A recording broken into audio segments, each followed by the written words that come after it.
আসসালামু আলাইকুম রহমতুল্লাহ। জামাত নিয়ে জোনায়েদ সাকি কি বললেন? চমৎকারভাবে গুরুত্ব বাড়ছে জামাতের। জোনায়েদ সাকির বক্তব্য বিশ্লেষণ, হ্যাঁ, কিছুটা হলো আপত্তিকর বক্তব্য। অন দি আদার হ্যান্ড, নির্বাচনের পর জামাত ইসলামী যেভাবে মাঠে নেমেছে, যেভাবে তাদের কর্মীকে পুলিশের কাছ থেকে ছিনিয়ে নিচ্ছে, এতে জামাতের গুরুত্ব বাড়ছে অসম্ভবভাবে। এবং জামাত যুগপথের পার্টনার না হওয়া সত্ত্বেও বিএনপির সাথে সমন্বয় করে যেভাবে কঠিন আন্দোলনের একটা মাত্রা দেখিয়েছিল, তুলনামূলকভাবে বিশেষ করে ঢাকায় এবং ঢাকার বাইরেও হরতাল অবরোধে শত শত জায়গায় শত শত স্পটে যে মিছিলগুলো করেছিল জামাত, এবং যে কোনো সংঘাত সংঘর্ষ এড়িয়ে, সেটা নিঃসন্দেহে রাজনীতিতে জামাতের গুরুত্ব বাড়িয়েছে। তো জামাতের চিরশত্রু যারা আদর্শিকভাবে জামাতকে দেখতে পারে না, যারা বামপন্থীরা যতই দেশপ্রেমিক হোক আর জামাতও যত দেশপ্রেমিক হোক, এই বামপন্থী এবং জামাতের সাথে কখনো মিলবে না, এটা একেবারেই স্বাভাবিক। সেই বামপন্থীরাও জামাতের গুরুত্ব স্বীকার করতে বাধ্য হচ্ছে।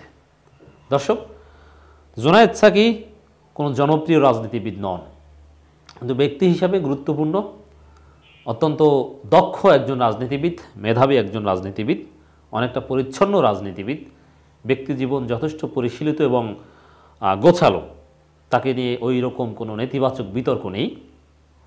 তবে তার জনপ্রিয়তা আছে কথা বলবো না, ভালো বক্তা হিসাবে একটা রেপুটেশন আছে, কিন্তু ভোটের মাঠে দাঁড়ালে জনগণের সমর্থন পাবে না এবং একেবারেই পাবেন না যদি ব্যক্তিগতভাবে তার দলের পক্ষ থেকে দাঁড়ানো হয়। তবে জোটের পার্টনার হিসাবে Zonayed Saki is very important, যেহেতু তার কথা একজন টকশোর আলোচক হিসাবে, বক্তা হিসাবে তার বক্তব্যের একটা তাসির রাজনীতিতে রয়েছে। এজন্যে জামাত সম্পর্কে তার বক্তব্যটা গুরুত্বের সাথে মূল্যায়ন করা জরুরি বলে মনে করি। সাক্ষাৎকার দিয়েছেন একটা কালবেলার সাথে জোনায়েদ সাকি। কালবেলা শিরোনাম করেছে তার সাক্ষাৎকার নিয়ে, সরকারই বিরোধী সব দলকে এক কাতারে এনেছে। কথাটা পুরোপুরি ঠিক না। সরকার যা করেছে তাতে বিরোধী সব দলকে আরও অনেক আগেই এক কাতারে আসা উচিত ছিল, কিন্তু সব দল এক কাতারে আসতে পারেনি। এটা একটা ব্যর্থতা। যেমন এখন পর্যন্ত তো সরকার বিরোধী সব বিরোধী দল তো একটা জোটও করতে পারেনি, জামাতকেও তো সাথে নেওয়া হয়নি। সবচেয়ে বড় দল সরকার বিরোধীদের মধ্যে বিএনপির পর, সেই জামাত প্রশ্নই তো এখনও দ্বিধাদ্বন্দ্ব। তাহলে সরকার সুযোগ দিয়েছে, সরকার জুলুম নির্যাতন করে বিভিন্নভাবে এক হওয়ার গ্রাউন্ড তৈরি করে দিয়েছে, আদর্শিক বিভেদ ভুলে রাজনৈতিক ঐক্য করার সুযোগ দিয়েছে, কিন্তু বিরোধী দলগুলো পারেনি। বিএনপির ব্যর্থতা এটা, এবং বিএনপির ব্যর্থতার পেছনে এই গণতন্ত্র মঞ্চ, জোনায়েদ সাকি, মাহমুদুর রহমান মান্নাদের উস্কানিমূলক বক্তব্যের দায় অবশ্যই আছে।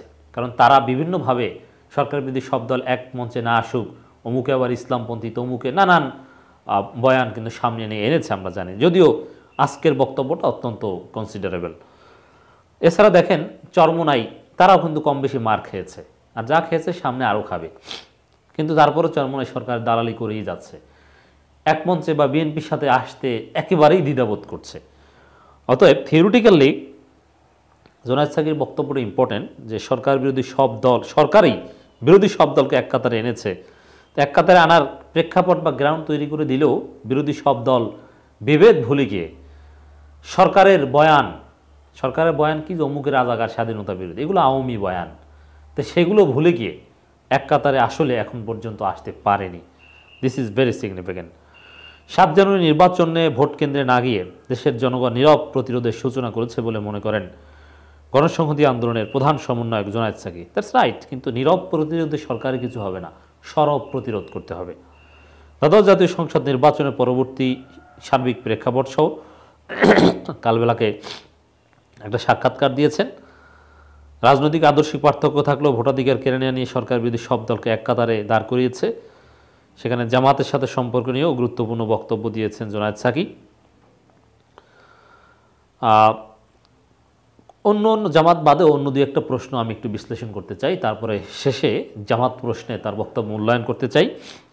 সরকার পদত্যাগ ও নিরপেক্ষ সরকারের অধীনে নির্বাচন এক দফা দাবিতে 1 বছরের বেশি সময় ধরে আপনারা বিএনপির সঙ্গে যুগপৎ আন্দোলন করেছেন, কিন্তু আপনাদের দাবি পূরণ ছাড়াই নির্বাচন হয়ে গেল। এই অবস্থায় গত 1 বছরের সরকার বিরোধী আন্দোলনকে কিভাবে মূল্যায়ন করবেন? এই প্রশ্নটার উত্তর বিরোধী যারা আন্দোলন করেছে মোরাললেস তাদের পক্ষ থেকে খুবই জরুরি, কারণ জনগণ এখন এই প্রশ্নের উত্তর চায়। দেখি জোনায়েদ সাকি কী উত্তর দিয়েছেন। বাংলাদেশে বিদ্যমান যে রাজনৈতিক বন্দোবস্ত, এটা একটা স্বৈরতান্ত্রিক কর্তৃত্ববাদী ফেসিবাদী বন্দোবস্ত। বিদ্যমান সংবিধানের ক্ষমতা কাঠামো এর ভিত্তি।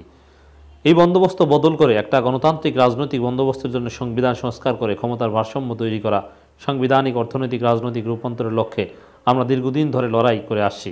সাম্প্রতিককালে একটি অবাধ ও সুষ্ঠু অংশগ্রহণমূলক নির্বাচনের দাবিতে এবং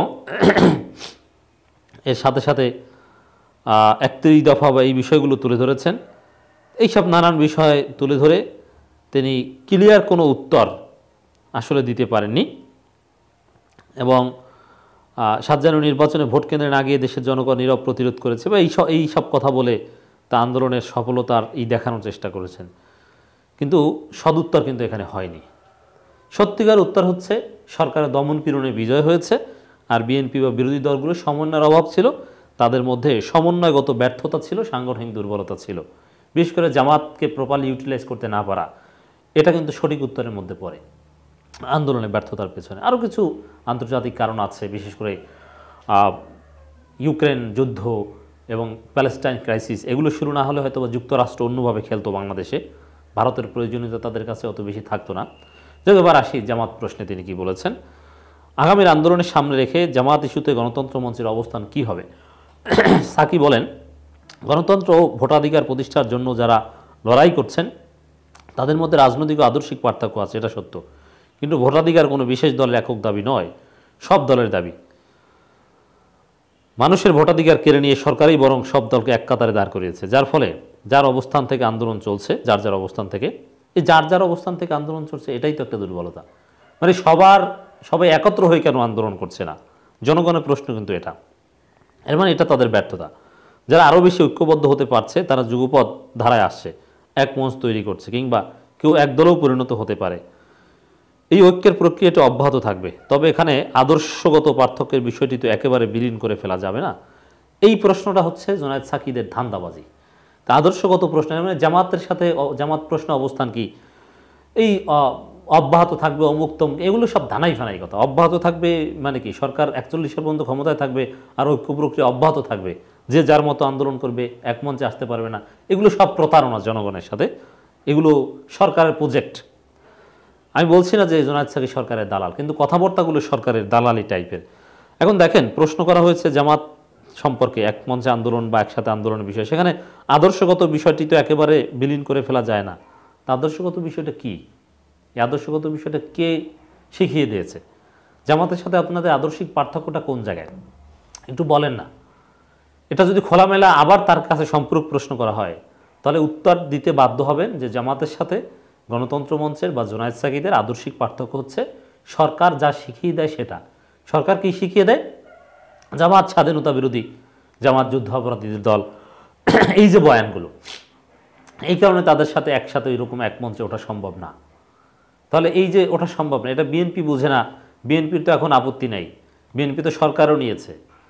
তাহলে জোনায়েদ সাকিদের যে এই ঘুরিয়ে ফিরে, এবার একটু ভদ্র ভাষায় বলেছেন যে আদর্শিক বিষয়টা তো আর একেবারে ফেলে দেওয়া যায় না। এই ভদ্র ভাষায় বললেও এর মধ্যে সরকারের দালালি লুকায়িত আছে, সরকারের প্রজেক্ট লুকায়িত আছে, সরকারের চিন্তা ভাবনা, সরকারের বয়ানের সফলতা, জামাতের সাথে আন্দোলন করা প্রশ্নে আদর্শগত বিষয়টার উত্তর দেওয়া।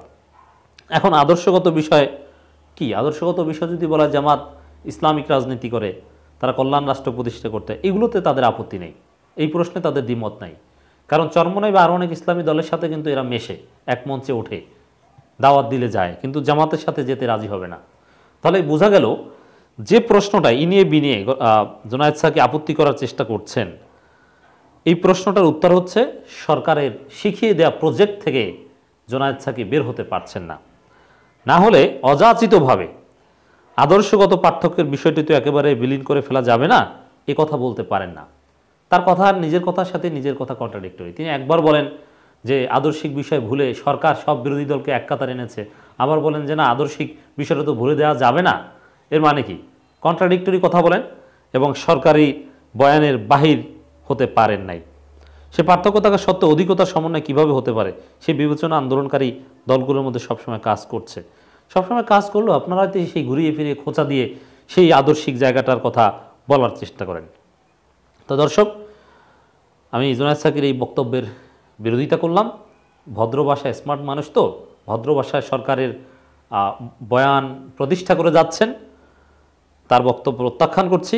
বরং বিএনপির উচিত এইসব জুনায়েদ সাকিটাকি বা মাহমুদুর রহমান মান্না এরা যাই বলুক না কেন, জামাতের সাথে ঐক্য করা, ঐক্যের জন্য ডাক দেয়া। আর বাস্তবে জামাত যে পারফরমেন্স দেখিয়ে যাচ্ছে তাতে জামাতের গুরুত্ব আরও বাড়ছে চমৎকারভাবে।